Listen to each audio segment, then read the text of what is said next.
সুপ্রিয় শিক্ষার্থী, আশা করি সবাই ভালো আছো। আজকে আমরা সেন্টেন্স নিয়ে আলোচনা করব।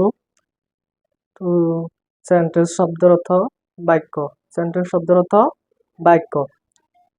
সেন্টেন্স কাকে বলে?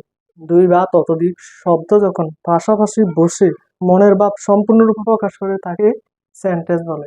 আবারও বলতেছি, দুই বা ততোধিক শব্দ বা ওয়ার্ড যখন পাশাপাশি বসে মনের ভাব সম্পূর্ণরূপে প্রকাশ করে তাকে আমরা সেন্টেন্স বলি।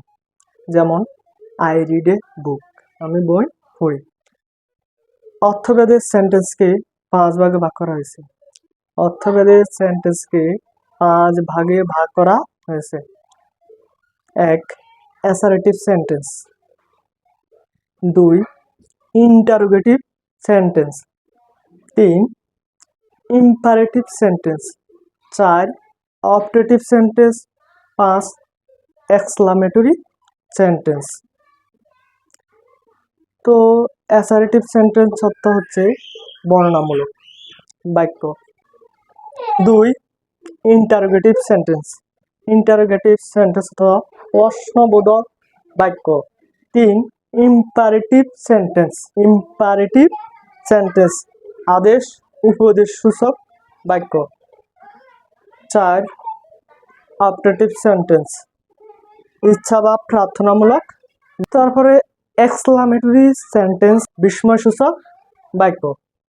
এখন আমরা কাকে বলে সেগুলো শিখবো, আর একটা করে উদাহরণ দেওয়ার চেষ্টা করব। অ্যাসারেটিভ সেন্টেন্স কাকে বলে? যে সেন্টেন্সে কোনো কিছু বর্ণনা করা হয় তাকে আমরা অ্যাসারেটিভ সেন্টেন্স বলি। যেমন বাসু ইটস ইন ক্লাস 7। 2 নম্বরে ইন্টারোগেটিভ সেন্টেন্স কাকে বলে? যে সেন্টেন্সে কোনো কিছু জিজ্ঞাসা করা হয় তাকে আমরা ইন্টারোগেটিভ সেন্টেন্স বলি। যেমন হোয়াটস ইউর নেম, তোমার নাম কি? ইম্পারেটিভ সেন্টেন্স কাকে বলে? যে সেন্টেন্সে আদেশ উপদেশ নিষেধ ইত্যাদি বোঝায় তাকে আমরা ইম্পারেটিভ সেন্টেন্স বলি। লেট মি গো, আমাকে যেতে দিন, আমাকে যেতে দিন। অপটেটিভ সেন্টেন্স কাকে বলে? যে সেন্টেন্সে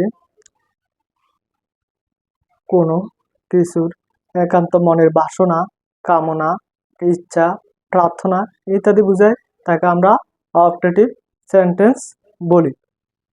যেমন মে ইউ বি হ্যাপি, তুমি সুখী হও।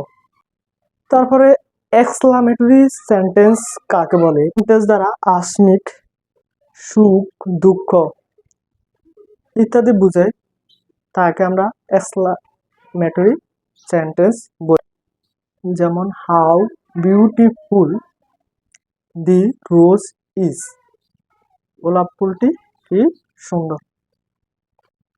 Thank you so much.